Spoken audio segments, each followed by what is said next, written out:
Connaissez-vous vraiment votre cycle ? Pourquoi un phénomène physique présent depuis la nuit des temps est-il encore aussi mal accompagné, mal compris et souvent mal vécu ? Comment aider les personnes menstruées à mieux comprendre et appréhender ce phénomène menstruel qui les traverse et les influence parfois profondément ? Aujourd'hui, il existe 18 méthodes contraceptives différentes et elles ne sont pas toutes féminines. Pourtant, on entend parler encore et toujours des mêmes, la pilule, l'implant et le stérilet. Et si on allait plus loin ? Quand on parle de relations, on parle aussi de vivant et comment on est tous interconnectés. Ça peut pour moi être une passerelle pour avoir une vision plus systémique, plus sensible, plus inclusive. Pour moi, c'est pas une notion qu'on peut définir, que la personne peut juste comprendre, quoi. C'est quelque chose qui se vit vraiment. Je suis Aude Casier et vous écoutez Design ta mère, le podcast qui explore les rapports de domination systémique et fait converger les luttes pour des designs communs, communes, inclusifs et pluriels. Dans cette série d'épisodes bonus, je tends le micro à des étudiants pour parler de leurs projets engagés. Aujourd'hui, je reçois Tessa qui va nous parler de son projet Cyclo, un projet qui accompagne les personnes menstruées dans la compréhension et le suivi de leur cycle avec un objectif clair, leur redonner confiance et autonomie. Bonjour Tessa, merci de participer à cet épisode bonus. Je suis ravie de t'accueillir. Première question, comment vas-tu aujourd'hui ? Eh bien, écoute, ça va. Là, il a fallu se remettre dans le projet, du coup, petit coup de stress. Mais en fait, je me rends compte que ça n'a pas du tout bougé. Comme tout ce qui est autour du projet ou même de la situation autour du projet. Je trouve ça fascinant comment, en l'espace d'un an, rien n'a bougé, comparé à d'autres choses qui bougent très rapidement dans notre société. Donc, voilà. Ah, c'est intéressant. Tu vas nous en dire davantage après. Alors, est-ce que tu peux te présenter en quelques mots ? Qui es-tu ? Ouais, je m'appelle Tessa, du coup. De base, je suis issue du domaine de la mécanique.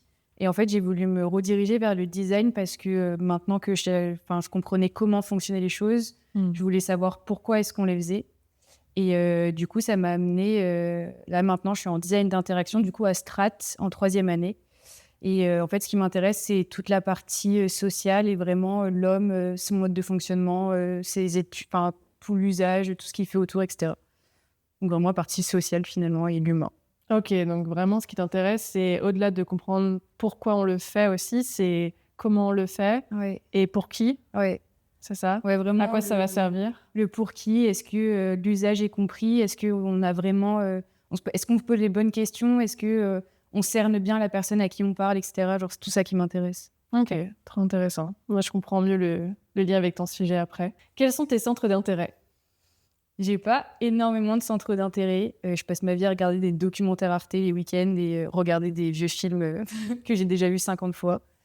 Mais sinon, en vrai, je passerai ma vie à faire des débats et à débattre de sujets improbables avec plein de gens différents.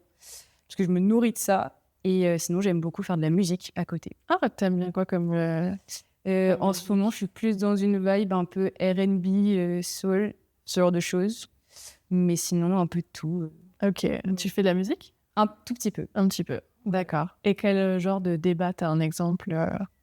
Je pourrais débattre pendant des heures, par exemple, avec mes colocs de vin biodynamique. Où je suis même toujours pas capable d'expliquer ce que c'est, mais est-ce que c'est vraiment utile ? Pourquoi est-ce qu'on fait ça ? Est-ce que tous les vins devraient être biodynamiques ? Enfin, vraiment des débats improbables. Assez philosophique. Exactement. Je comprends. Alors, est-ce que tu peux nous parler de ton projet ? Quel était le cadre de ton projet ? Ouais, du coup, mon projet, il s'appelle Cyclo. Cyclo, en fait, c'est un cyclotest créé pour les personnes menstruées, pour les accompagner à comprendre leur cycle menstruel.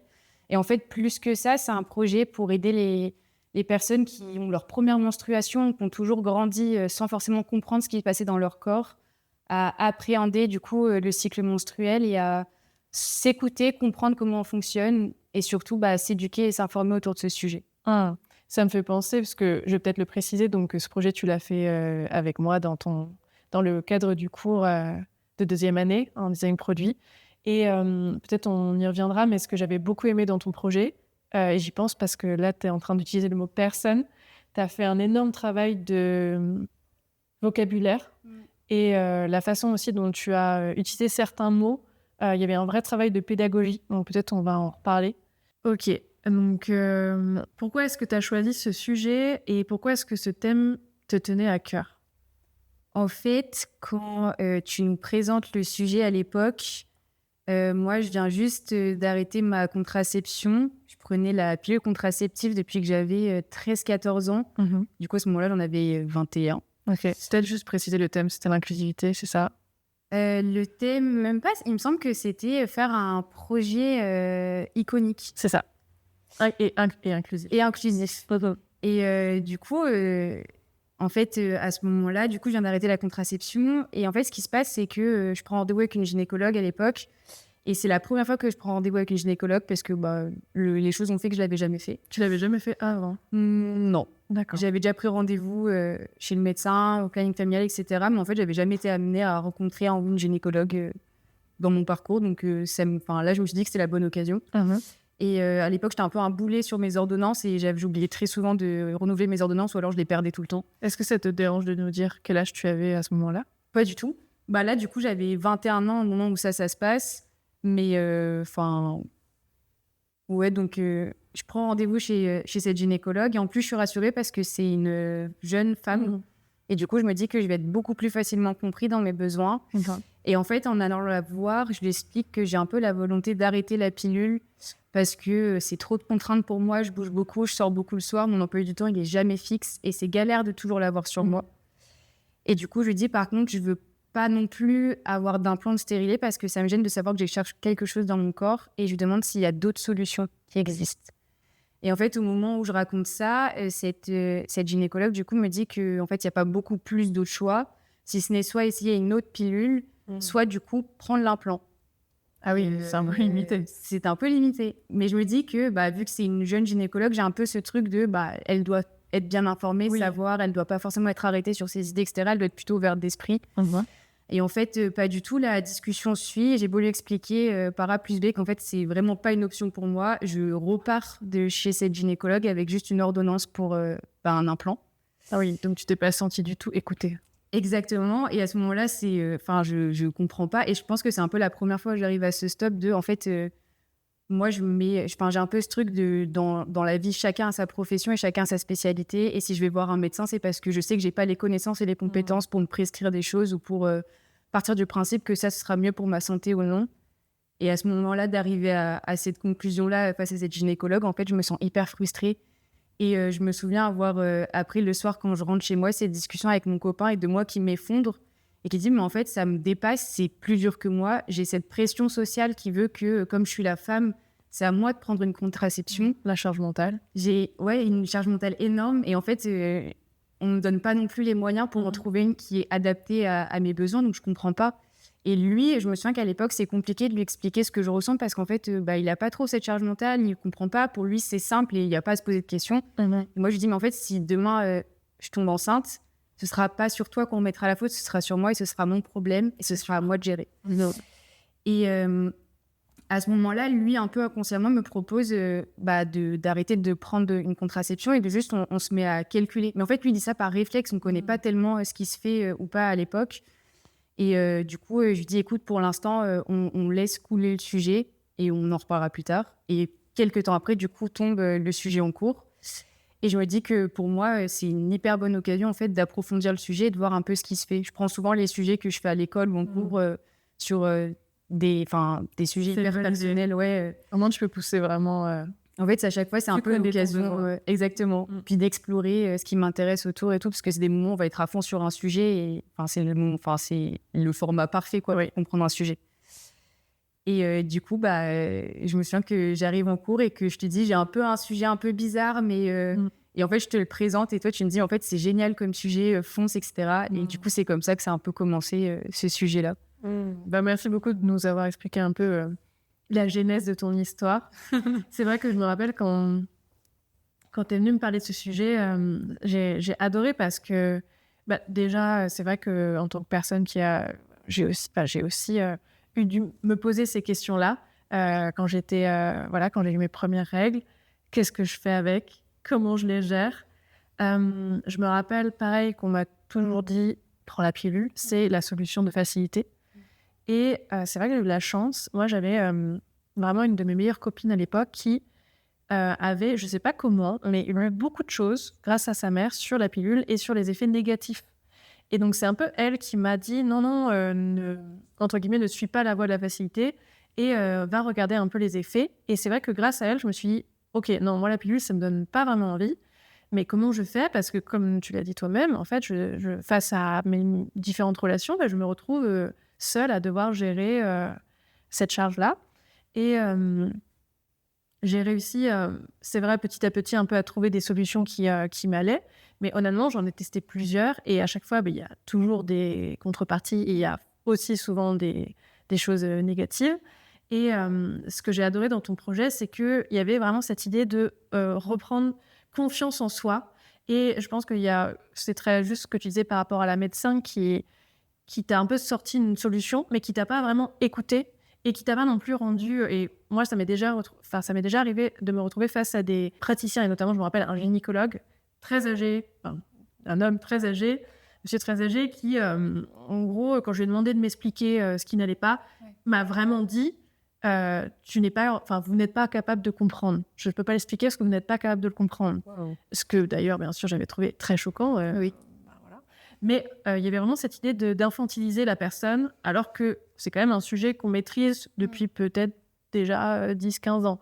Et ça, c'est vraiment quelque chose que j'ai beaucoup aimé dans ton projet, c'est comment, en fait, tu reprends confiance en ton corps, tu connais ton cycle, et après, tu peux trouver les meilleures solutions, mais qui partent vraiment de ton besoin et de ta propre connaissance. Et ça, c'est vraiment quelque chose qui m'a tout de suite plu. Qu'est-ce que tu voulais montrer ou questionner à travers ce projet?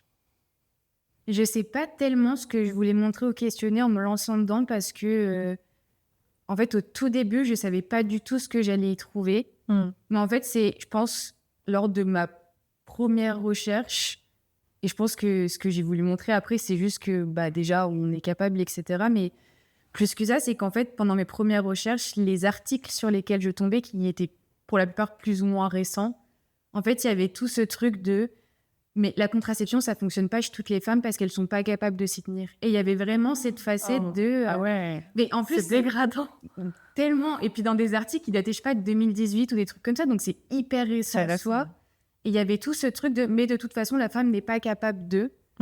Ou alors vraiment de dire qu'en fait, déjà, si on tombait enceinte, c'était pas de la faute, c'était pas une défaillance du dispositif qu'on prenait ou de la contraception qu'on prenait, c'était forcément de notre faute. C'était jamais la contraception en elle-même qui était remise en question, mais c'était notre faute à nous, les femmes, ou aux personnes menstruées qui avaient une contraception ou non. Et en plus de ça, quand j'ai voulu chercher les différents types de contraceptifs qui existaient, quand j'ai vu qu'il en existait 18, si ce n'est plus, une vingtaine, en fait, je suis devenue folle. Je me suis dit, mais je ne comprends pas pourquoi cette gynécologue ne m'a parlé que de 3 dispositifs, sachant que c'est 18 différents moyens de contraception, mais sans parler des variantes de chacun. Et du coup, je sais pas, il y en a peut-être une quarantaine. Puis sans parler des différents noms de pilules, il y a tellement de choses qu'en fait, je pense qu'au moment où je me suis lancée là-dedans, j'avais pas tellement de but. Après, c'était vraiment la rage et la haine de... En fait, je veux prouver aux gens que bien n'importe quelle personne menstruée est capable de comprendre. Il faut juste lui expliquer et lui donner les moyens de comprendre. Sûr qu'en partant du principe qu'une femme n'est pas capable, qu'une personne menstruée n'est pas capable, que ces personnes-là, du coup, ne font pas attention, ne tiennent pas leur cycle, ne font pas d'efforts ou quoi que ce soit, bien sûr que personne ne va jamais avancer. En fait, quand on se rend compte que finalement... c'est plus que ça, c'est que les recherches autour du cycle menstruel, elles ont commencé il n'y a même pas un siècle. 1900, la date des premières recherches, et encore, on y avance tellement petit à petit. Enfin, je trouve ça fou, quoi. Puis à l'échelle de l'humanité, c'était vraiment il y a 5 secondes quoi, qu'on a trouvé ça. Bien sûr. Et du coup, je pense qu'après, c'était vraiment cette haine et cette rage de... en fait, je veux prouver que ces personnes-là sont capables et je veux leur donner les moyens d'être capables de pouvoir se comprendre, s'analyser et de montrer que nous aussi, on a une voix et on peut comprendre ce qui nous arrive. Et ensuite, on peut avoir une décision, un choix et un poids sur ce qu'on veut prendre et ce qu'on veut faire de notre vie, de notre cycle, etc. Donc, il y avait quand même un petit peu de colère. Ah oui, bien sûr. En fait, un peu d'injustice. J'étais tellement innocente, je pense, en rentrant dans le sujet, en me disant « non, mais c'est juste que c'est moi qui ne me suis pas informée ». Et en fait, quand je vois que en fait, on ne donne pas accès à l'information non plus, ça rend fou. Parce qu'on se dit que c'est notre propre corps, mais en fait, on n'a pas du tout le choix dessus. Et du coup, c'est hyper intéressant ce que tu dis, parce que là, tu vois, on est vraiment sur un exemple d'enjeu systémique où la prise en compte actuellement, quand même, la société veut que la femme ou que le corps des personnes menstruées soit soumis à certaines structures ou certaines formes de gestion.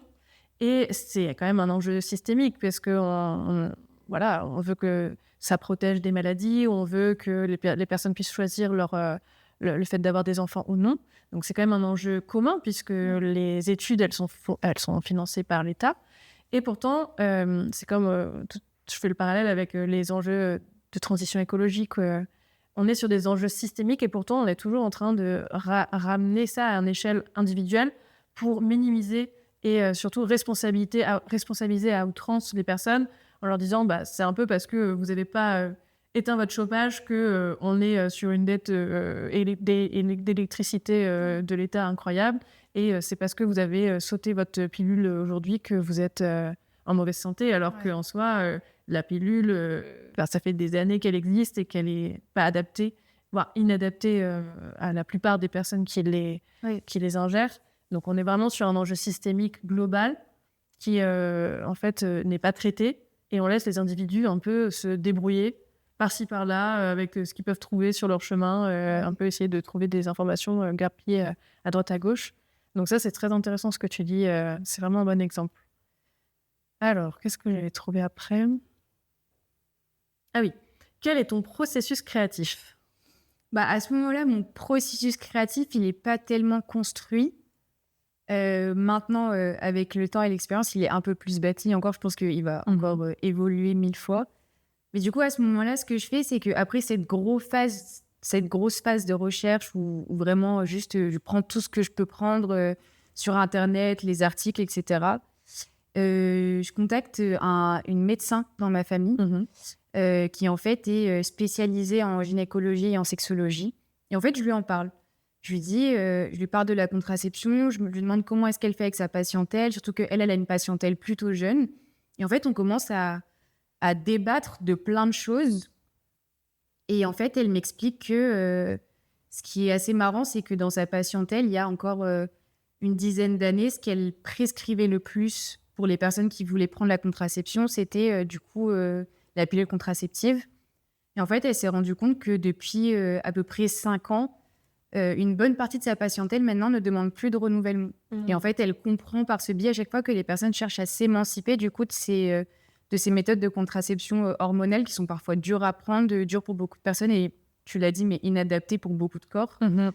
Et en fait, ces personnes reviennent un peu à ce qui se faisait avant, c'est-à-dire en fait, on écoute son corps, on regarde son cycle, on calcule le préservatif qui est beaucoup utilisé, moi, j'ai grandi avec une mère qui me disait que le préservatif n'était pas un moyen de contraception. Ah bon ? Alors pourtant, c'est un des moyens les plus sûrs. Exactement. Mais en fait, quand j'ai fait ce projet, j'en ai reparlé à ma mère à ce moment-là et elle m'a dit qu'en fait, elle avait été longtemps suivie par un gynécologue qui lui rabâchait que le préservatif n'était pas un moyen de contraception. Ah ouais. Et juste, voix de la santé, on l'écoute et du coup, elle reproduisait ce schéma sur moi. Et elle faisait confiance. Exactement.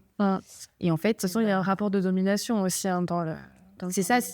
En fait, c'est tellement difficile de voir un praticien de le contester parce que nous-mêmes, on n'a pas accès à ces informations. Bien sûr. Donc, on se réfère juste à la parole qu'on croit être la bonne parole, quoi. Bien sûr. Donc, c'est hyper compliqué. Et en fait, du coup, je commence à faire ce premier entretien avec ce médecin. Elle me dirige un peu sur les pratiques qui se font, comment est-ce qu'elle dirige sa patientèle, etc. Donc, ça me fait un peu une première masse d'informations. En plus, elle revient beaucoup sur la partie scientifique, comment ça fonctionne, qu'est-ce qui peut être fait, etc. Et du coup, à l'époque, on parle de la symptothermie ou de la méthode Ogino. Et en fait, c'est une méthode qui est, pour les personnes menstruées, ça consiste à mesurer son cycle avec la température de son corps et la viscosité des sécrétions vaginales au fil du mois et du cycle. Et en fait, ça permet aux personnes menstruées de savoir se situer exactement à quelle période du cycle on se trouve. Et du coup, il y a quelque chose de beaucoup plus propre et on se fie à ses propres sensations. Et du coup, on en parle, etc. Mais elle me dit que c'est quelque chose qui est très peu conseillé parce que c'est pas beaucoup... c'est pas accompagné. Et on part beaucoup, encore une fois, du principe que les personnes menstruées ne sont pas capables de tenir ce genre de pratique parce que ces personnes-là vont oublier, ne feront pas attention, seront irrégulières, etc. Donc, c'est pas mis en avant du tout. Oui, peut-être que tu peux nous expliquer un peu donc, comment tu as créé ton projet autour de cette thématique-là. Ouais, et bah du coup, cyclo, c'est un cyclotest. En fait, les cyclotests, ça existe déjà sur le marché, mais c'est vraiment juste un thermomètre classique et un abac sur un petit livret ou une application, et c'est démerde-toi, quoi. Ok, Et très pratique. aucune pédagogie. En plus, enfin, à chaque fois, les dispositifs sont hyper rudimentaires, c'est-à-dire que c'est le strict nécessaire et c'est à toi de comprendre. Il n'y a même pas un peu de... on essaye d'éduquer la personne, de lui expliquer. Enfin, c'est vraiment... on dirait que c'est fait pour des chirurgiens, quoi. C'est pas du tout accessible à tous. Et du coup, moi, en partant de ça, je me suis dit que, en fait, je voulais que j'ai ce cyclotest et que déjà, il soit beaucoup plus gentil, entre guillemets, ce cyclotest, qu'on ne dirait pas un vieux thermomètre que... C'est intéressant que tu dises le mot gentil. Ouais, Bienveillant. un peu gentil, mais qui fait pas peur, quoi, qui sort un peu du domaine médical, parce que malgré tout, c'est quand même un domaine qui est difficile, qui pour certaines personnes est très anxiogène, donc un truc qui est aussi propre que le cycle menstruel qui arrive à chaque personne chaque mois. Je pense qu'on n'a pas forcément envie de se référer à ce thermomètre qui fait peur chaque mois. Et du coup, Cyclo, le cyclotest, il serait relié à une application qui, en fait, prendrait du coup toutes les informations pour nous et qui, au lieu de nous recracher ça sur des abacs, en fait, nous expliquerait à quelle période de notre cycle on est. Ok. Mais en fait, la symptothermie et la méthode Ogino, c'est quelque chose qui se prépare en amont. C'est-à-dire que c'est pas quelque chose où dès que j'ai le cyclotest et l'application, je vais directement comprendre mon cycle, etc. On passe vraiment par une phase d'exploration de soi. Ok. Et pendant 3 à 5 cycles, en fait, on va prendre toutes ces températures, toutes ces informations, etc. pour un peu définir quel est le type de mon cycle. Parce qu'un cycle menstruel, c'est entre 21 et 35 jours. Donc, il y a vraiment une marge énorme entre les deux, quoi. Et puis, les applications maintenant qu'on trouve, majoritairement, ça part sur une moyenne de 28 jours pour le cycle menstruel. Mais ça ne correspond pas à toutes les femmes. Ça ne correspond pas non plus à toutes les personnes menstruées. Il y a des personnes menstruées qui souffrent de problèmes liés aux règles, que ce soit les maladies. Et on entend de plus en plus parler. Et encore, c'est minime parce que, pareil, sur les maladies dont on entend parler, on entend beaucoup parler de l'endométriose, du syndrome SOPK. Mais pareil, en vrai, il existe une vingtaine de maladies, sans compter tout ce qui va avec les maladies. C'est-à-dire aussi anxiété, il suffit que tu n'ailles pas bien. Exactement. Avec son cycle. Exactement. Et du coup, encore une fois, c'est quelque chose d'exponentiel où il y a tellement de choses qu'on ne sait pas autour de ça. Et du coup, c'était vraiment la volonté de cette application et de ce cyclotest, c'était du coup d'accompagner les personnes et de leur expliquer, simplement. Oui, en fait, Cyclo, il va pas te dire tu dois faire comme ça. Non. Il va plutôt t'aider à comprendre. C'est comme un cheminement. C'est un compagnon qui va t'accompagner pour petit à petit que tu puisses toi-même prendre une décision. Et donc, peut-être c'est important de le préciser, c'est que c'est pas un moyen de contraception. C'est vraiment un moyen de connaissance. C'est un outil de connaissance, un outil de pédagogie intime, puisque c'est vraiment lié à la personne. Et ensuite, seulement, tu peux choisir quel type de contraception tu as envie d'avoir. Exactement. C'est un peu la première découverte de son corps et le comprendre, apprendre à appréhender son cycle. Parce que j'ai par la suite de cette interview, j'ai fait des entretiens avec d'autres personnes. Je ne sais plus sur les personnes interviewées ou qui ont répondu au questionnaire que j'avais envoyé à l'époque. Je crois que l'âge, il allait de 16 à 37 ans pour les personnes qui avaient répondu. Et en fait, il y a même des personnes encore d'une vingtaine d'années, d'une trentaine d'années qui n'arrivent pas à appréhender leur cycle menstruel. Alors que ce soit dû à un manque d'information ou à des maladies ou juste en fait, c'est trop compliqué. J'ai préféré juste zapper cette partie de ma vie parce que je n'arrive pas à le gérer. C'est une période de stress à chaque fois, mais juste, je n'y pense pas. Donc, je voulais te poser cette question-là, justement, par rapport à tes entretiens, tes recherches. Qu'est-ce qui t'a marqué dans les retours de tes utilisatrices ? Et d'ailleurs, je voulais rebondir sur ce que tu disais sur le fait, par exemple, je t'en avais parlé un peu moi, je suis plutôt dans la trentaine et je le vois à partir de mes amies aussi, celles qui ont pris la pilule pendant des fois 10-15 ans. Tout d'un coup, elles l'arrêtent pour X raisons et elles sont totalement démunies parce que pendant 10 ans, 15 ans, elles ont été face à un silence. Et c'est quand même, moi, je trouve ça assez fou de se dire qu'est-ce que ça veut dire aussi de la société qui empêche pendant 10 ans une personne d'écouter ou un corps, en tous les cas, d'interagir comme il devrait ou il pourrait être. Je trouve ça hyper intéressant. Donc, quels étaient les retours qui t'ont marqué ? En fait, déjà, j'ai été étonnée de pas de l'engouement, mais en fait, quand je suis en 2e année et qu'on lance des questionnaires, souvent, on a une dizaine de réponses. Et là, à ce moment-là, j'avais eu une 60aine de réponses. Oui, je me rappelle, c'est vrai. Et j'étais surexcitée, j'étais trop contente de voir toutes ces réponses. Et en fait, ça a été un peu le choc en ouvrant la plupart des réponses de ce questionnaire parce que, en fait, c'est pas du tout fun, c'est pas du tout gai ce qui se passe derrière tout ça. C'est énormément de témoignages qui sont parfois traumatisants pour les personnes qui le racontent. Et en fait, je me souviens avoir été marquée par, je sais pas, la froideur et le manque de sensibilité de certains praticiens dans ce qu'on m'a raconté. Il y a eu un praticien où une des personnes qui a répondu au questionnaire raconte que le praticien lui apprend qu'elle souffre du syndrome de SOPK, des ovaires polykystiques. Et en fait, elle lui demande ce que ça signifie.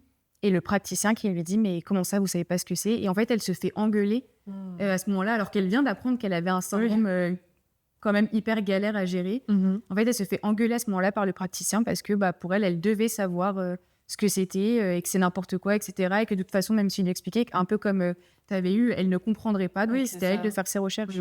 Alors qu'en fait, on est face au praticien qui est censé nous expliquer ce qui nous arrive. Bien sûr. Et il y a eu plein d'histoires comme ça.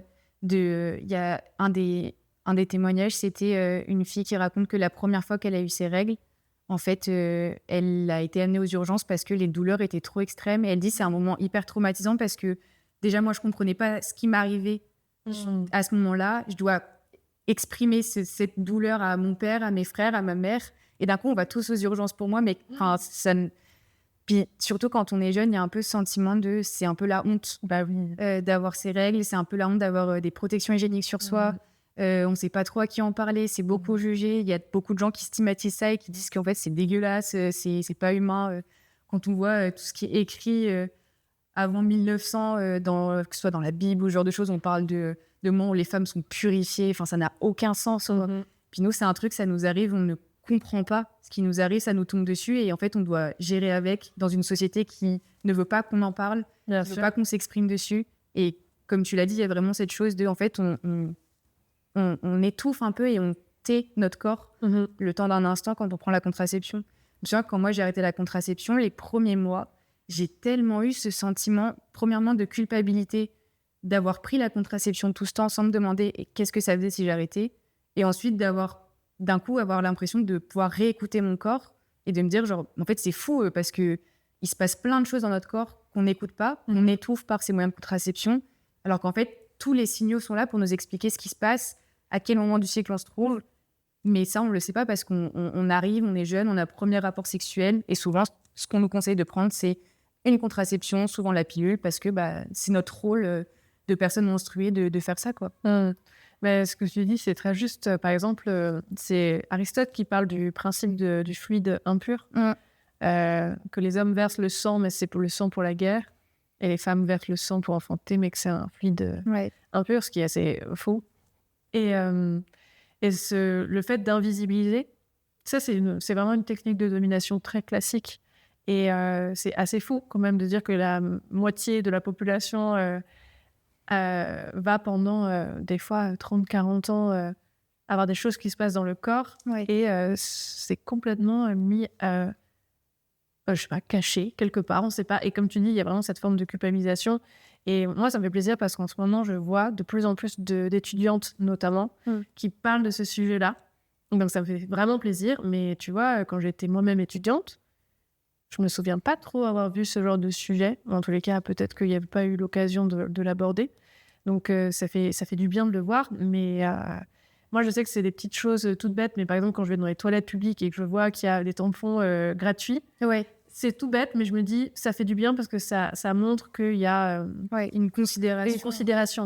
Mais tu vois, là, il y avait eu donc des congés menstruels qui avaient été votés. Alors, il faudrait que je retrouve la référence dans une mairie.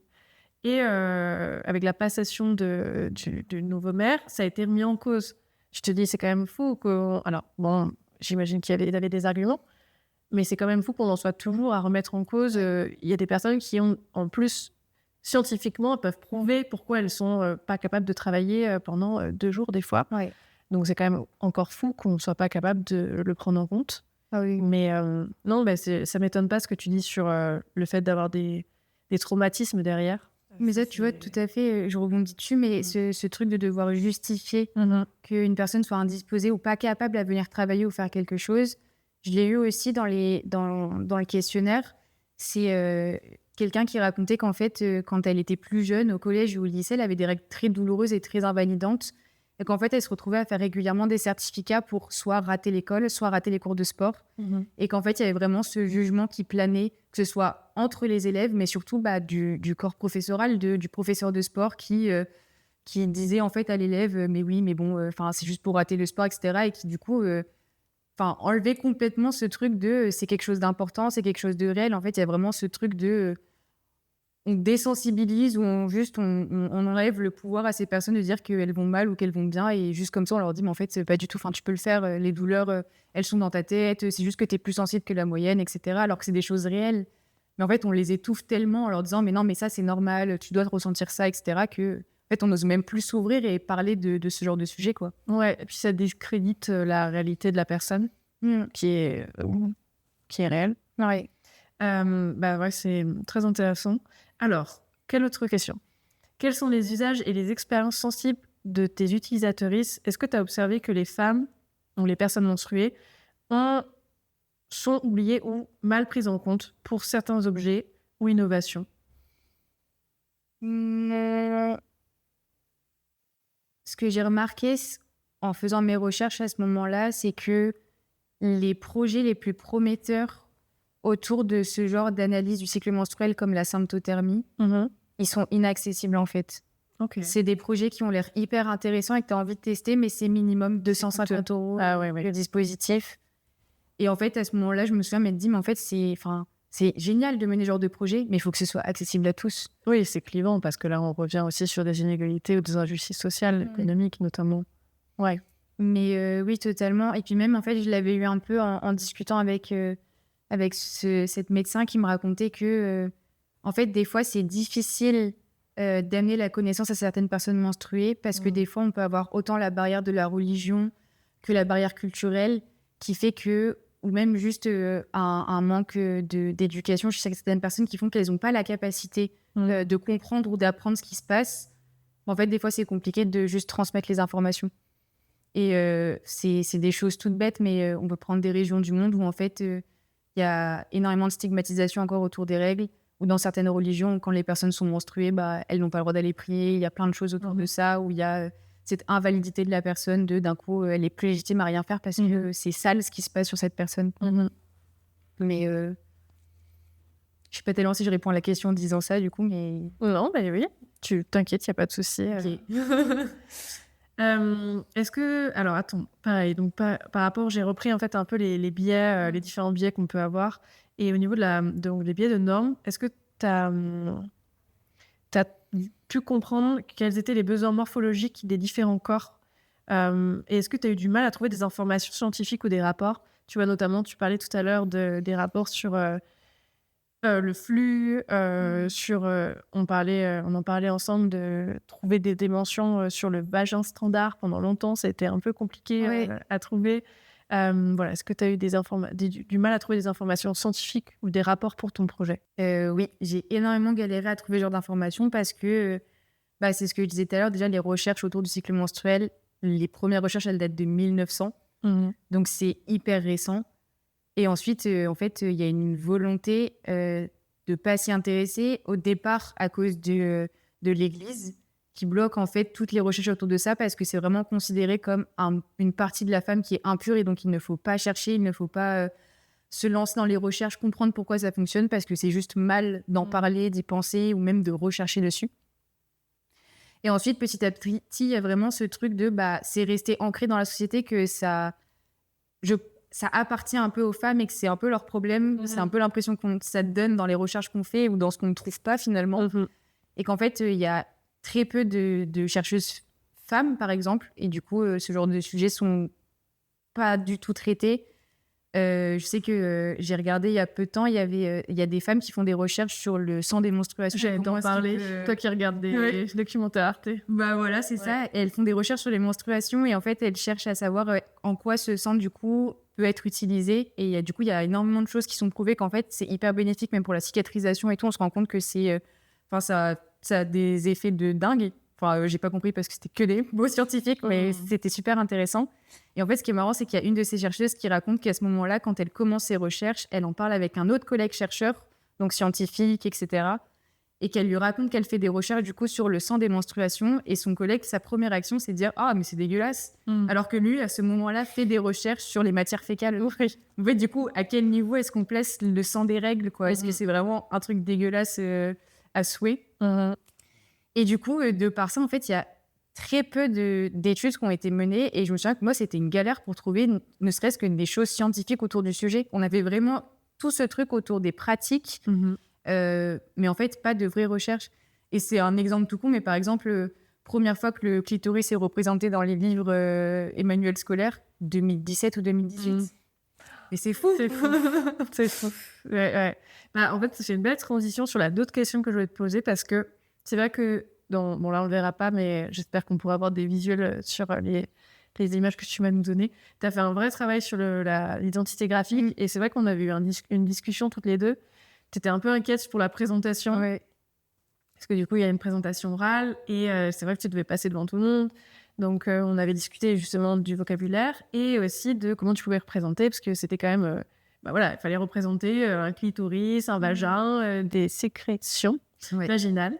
Et donc, je vais te laisser expliquer comment tu as travaillé ça. Mais c'est vrai que tu as fait un bon travail sur l'identité graphique et comment tu arrives à magnifier ce projet. C'est vrai qu'au début de Cyclo, du coup, même à l'époque, le cyclotest, je ne savais pas du tout quelle forme il allait prendre. Et je me souviens t'en parler à l'époque et de toi qui me dis, mais en fait, pousse le truc à fond, quoi. Ouais. Reste pas timide, ne reste pas dans ces codes qui nous demandent de tout un peu invisibiliser, etc. Parce qu'au début, je me suis dit, faut que je fasse un truc discret parce que c'est difficile pour les femmes. Mais en fait, non, on devrait être fiers d'avoir nos menstruations, de prendre la main sur notre cycle, d'être fiers de savoir qu'on connaît notre corps, etc. Et du coup, à ce moment-là, c'était l'idée de la représentation du sextoy qui émerge. Et en fait, je trouve ça marrant parce que pour moi, la vision que j'ai du sextoy, et surtout aujourd'hui et dans notre époque, c'est un peu la libération sur la sexualité de la femme, et que ce soit du coup de l'appareil génital de la femme, etc. Et je trouve ça trop intéressant de faire en fait le parallèle avec du coup la libération de la parole sur le cycle menstruel. Et que du coup, en fait, quand on voit certains thermomètres qu'on trouve en pharmacie, les thermomètres frontales, qui ressemble un peu à finalement ce qu'on peut voir le womanizer en termes de sextoy, je me suis dit je vais explorer cette piste à fond. Et du coup, c'est la forme qu'a pris finalement Cyclo. On dirait un peu un sextoy, un peu dans le même style que le womanizer, mais en fait, c'est vraiment juste un thermomètre frontal finalement. Et même du coup, dans l'identité de Cyclo, quand je devais faire cette affiche pour présenter le projet, même juste le produit Cyclo, en fait, je me suis réinspirée de ces affiches justement qui date de 2007-2018, au moment où le clitoris a été remis dans les livres du coup d'éducation. Et en fait, c'était énormément d'affiches avec du coup le clitoris avec un traitement graphique dessus, avec marqué ceci n'est pas un alien, ceci n'est pas un bretzel, etc. Et du coup, je suis repartie. C'est très drôle. Elles sont très cool ces affiches. Oui. Et du coup, je suis repartie de ça en me disant ceci n'est pas un sextoy en fait. En fait, c'est autre chose. Allons chercher ce qu'il y a derrière. Ne partons pas sur les préjugés. Arrêtons de stigmatiser tout ce qu'on voit. Et du coup, cherchons la signification. L'autre question que je voulais te poser, c'est est-ce que tu as identifié des stéréotypes que tu voulais questionner et éviter ?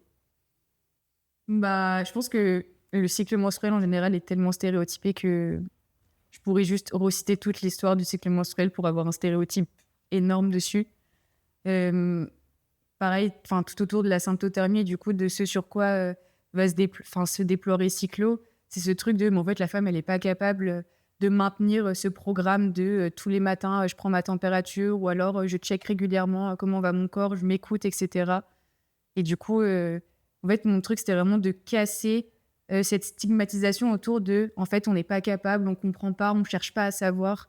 C'est marrant parce que l'année dernière, j'ai été au Secours populaire pendant quelques mois et une fille du Secours populaire a développé un espèce d'atelier autour des menstruations et de la contraception, accessible aux femmes étudiantes qui venaient pour la distribution alimentaire. Et du coup, il y a la distribution alimentaire, il y a aussi les produits hygiéniques. Et du coup, avant que cet atelier arrive, les produits hygiéniques, etc., étaient autour du coup des aliments. En fait, on s'est dit qu'on allait le décaler sur un autre stand à part pour donner accès à plus de choses. Parce qu'à cette époque-là, du coup, on a eu l'occasion de pouvoir commander des culottes menstruelles et en fait d'en fournir gratuitement à ces étudiantes. Et c'est beaucoup d'étudiantes qui viennent d'Iran ou d'autres pays où il y a des cultures ou des religions assez fortes. Et la première question qu'on s'est posée, c'est est-ce que ces personnes vont venir? Est-ce que ce ne sera pas un sujet tabou? Et en fait, on s'est rendu compte que pas du tout. En fait, les étudiantes étaient hyper à l'aise de parler de ça. Elles savaient dans quoi elles s'engageaient. Elles connaissaient toute l'existence des culottes menstruelles, etc. Et en fait, on a tout de suite eu ce truc de se dire peut-être à cause de la religion, etc., elles vont être fermées dessus ou quoi que ce soit. Et en fait, pas du tout. C'était toutes des femmes pleinement conscientes de leur cycle menstruel, qui avaient la volonté d'essayer, la volonté de chercher. Elles se connaissaient mieux que nous tous sur les différents moyens de contraception, etc., celles qu'elles prenaient. Et en fait, c'était un échange hyper agréable et à la fois une vraie claque de vie, finalement, de voir qu'en fait, on pense pouvoir penser à la place des autres et se dire que les personnes ne sont pas capables de connaître ou de savoir tout ça autour du sujet. Et en fait, là, c'était tout l'inverse. Elles étaient toutes hyper à l'aise d'en parler, il n'y avait aucun souci, quoi. Donc, en fait, ça t'a permis de casser les stéréotypes. Et toi-même aussi, casser certains stéréotypes. Oui, bien sûr. Et justement, on fait une boucle sur ce que tu disais au début, sur avoir des personnes qui pensent savoir mieux que toi, qui pensent pouvoir gérer pour toi. Et donc, comment, à travers un projet de design, tu peux laisser la place et créer à partir de l'autre ou de toi-même. Donc ça, c'est vraiment chouette.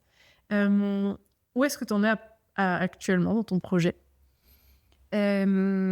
Cyclo en lui-même n'a pas bougé. Il est toujours là, mais ce qui me fait rire, c'est qu'il pourrait toujours... les problématiques sont vraiment les mêmes aujourd'hui. Il est d'actualité. Il est toujours d'actualité. Il ne bouge pas. Et j'aime bien souvent, quand ma coloc, elle me présente des amis à elle et qu'on doit parler de ce que je fais, je trouve ça toujours hyper compliqué d'expliquer ce que c'est que le design, et encore plus dans le design d'interaction. Et du coup, souvent, on parle de ce projet pour expliquer un peu mes démarches. Et en fait, c'est un projet qui parle à toute personne menstruée. Et j'ai jamais eu une personne qui m'a dit « mais c'est insensé, ça n'a aucun sens ton projet ». Tout le monde a toujours réussi à se reconnaître dans une partie du projet et à avoir un peu des problématiques similaires. En fait, ce que je trouve hyper triste dans ce projet, mais à la fois beau, c'est que mon histoire, c'est une petite histoire en soi qui n'a rien d'incroyable, mais en fait, c'est le quotidien de quasiment toutes les personnes menstruées. Bien sûr. Et que c'est pas une petite histoire anodine, c'est que c'est plein d'histoires cumulées qui font que en fait, c'est la souffrance et à la fois le fait qu'on étouffe ces personnes depuis des années, qui aujourd'hui, ces personnes, elles ont juste envie de comprendre ce qui leur arrive et reprendre le plein pouvoir et n'ont plus envie d'écouter ce qui est dit ou ce qu'on leur dit de faire, quoi. Et c'est ça qui est génial, c'est que tu es partie vraiment de ton histoire à toi, mais tu es partie sur quelque chose qui est venu rassembler. Et donc, il y a un côté presque humaniste autour de ton projet. Donc ça, c'est très beau. Est-ce que tu as envie de le développer? Et si oui, comment? Comment est-ce qu'on peut trouver ton projet? C'est un projet que j'aimerais énormément développer, mais je pense que je suis qu'à la phase 1 de ce projet. Je pense que justement, ce manque d'informations que j'ai eu à l'époque, et je pense que ça doit être encore toujours le cas aujourd'hui, fait qu'il n'est pas du tout abouti et qu'en fait, il faut vraiment s'entourer de spécialistes, etc., pour mener ce genre de projet, parce qu'on parle quand même de la santé. Il y a quand même tout un apport autour du coup de la santé féminine, du vagin, du cycle menstruel, etc. Et c'est quand même des choses hyper complexes et on ne peut pas faire n'importe quoi avec ça. Et donc, ça, c'est un sujet qui demande énormément de recherche, énormément de spécificité. Enfin, on ne peut pas juste donner comme ça... ce projet dans les mains de n'importe qui, quoi. C'est quelque chose qui doit être vraiment mené de A à Z et d'être bien pensé tout du long. Et je pense que c'est... la phase d'après, en fait, ce serait de bien m'entourer, de trouver des personnes qui ont à peu près les mêmes valeurs que moi et qui sont tout aussi motivées de porter ce genre de projet. Et en fait, de ne pas le refiler à n'importe qui, juste pour que ce soit une énième start-up qui coule ou alors juste un projet qui floppe parce qu'en fait, on n'écoute pas réellement les utilisateurs. Donc, je pense... c'est ça. C'est au prochain épisode. Exactement. Ok. Donc, tu es actuellement en 3e année et bientôt en recherche de stage. Oui. S'il y a des personnes qui veulent travailler avec toi, quels sont les sujets ou les domaines qui t'intéressent particulièrement aujourd'hui? Ok. Je vais dire, en règle générale, je suis intéressée par tout.